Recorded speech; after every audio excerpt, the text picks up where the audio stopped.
Assalamualaikum warahmatullahi wabarakatuh. Kami dari kelompok 3 dengan NIM 20284 atas nama Eta Mengelak dan rekan saya. Saya atas nama Clara Pagasing dengan NIM 202053. Di sini kami akan membawa materi knife bias. Pertama, kita akan mengetahui apa sih itu knife bias. Knife bias merupakan salah satu metode klasifikasi perulangan sederhana yang berdasarkan pada penerapan Truman bias dengan asumsi antara variabel penjelas saling bebas atau independen. Algoritma ini memanfaatkan metode probabilitas dan statistik yang dikemukakan oleh ilmuwan Inggris Thomas Bayes, yaitu memprediksi probabilitas di masa depan berdasarkan pengalaman di masa sebelumnya. Terus dua kelompok peneliti, satu oleh Pantel dan Lin, dan yang lain oleh Mascrovos memperkenalkan metode statistik Bayes ini pada teknologi anti-spam filter.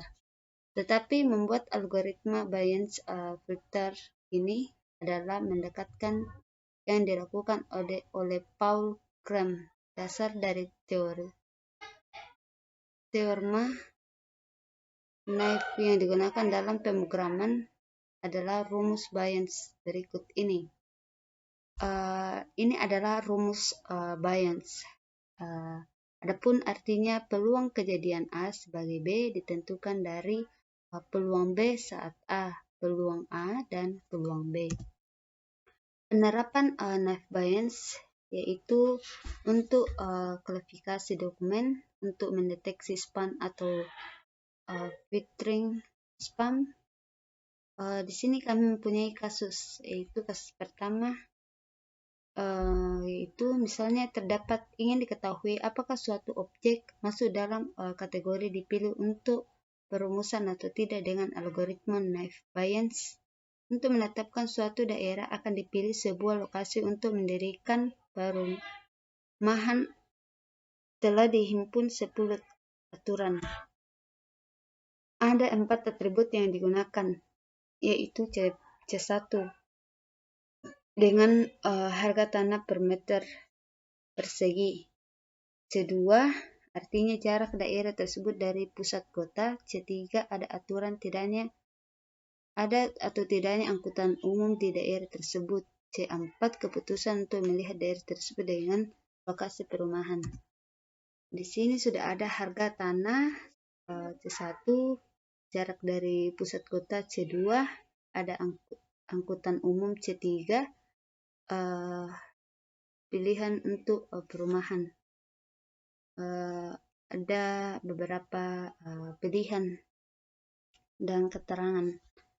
Terus adapun hasil dari C1 dengan harga tanah murah, sedang, dan mahal, dan jumlah kejadian dipilih ya dan tidak, probabilitas ya dan tidak.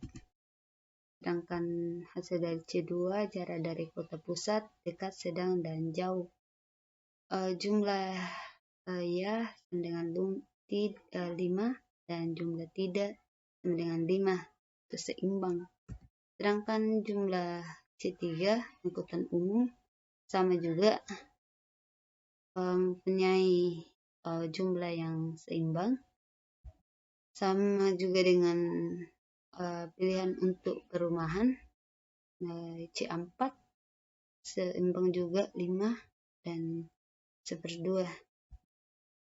Berdasarkan data tersebut, apabila diketahui suatu daerah dengan harga tanah mahal, jarak dari pusat kota sedang, dan ada angkutan umum, maka dapat dihitung ya sama dengan P ya tanah sama dengan mahal.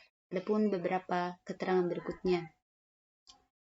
Terus nilai probabilitas dapat dihitung dengan melakukan normalisasi terhadap Likelihood tersebut sehingga jumlah nilai yang diperoleh sama dengan 1. Probabilitas ya sama dengan 0,008 per 0,008 ditambah 0,036 sama dengan 0,182. Sedangkan probabilitas tidak 0,036 per 0,008 ditambah 0,036 sama dengan 0,818. Klasifikasi tidak. Ya, untuk contoh kasus kedua dibawakan oleh rekan saya.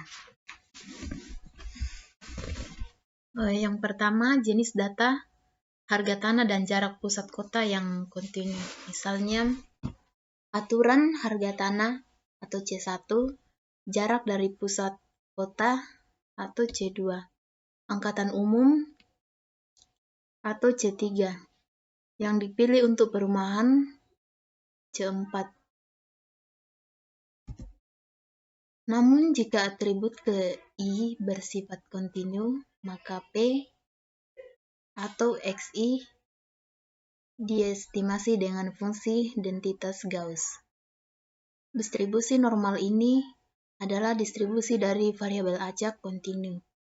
Kadang-kadang distribusi normal disebut juga dengan distribusi Gauss. Distribusi ini merupakan distribusi yang paling penting dan paling banyak digunakan di bidang statistika. Probabilitas kemunculan setiap nilai untuk atribut harga tanah atau C1 menggunakan rumus mean atau deviasi standar.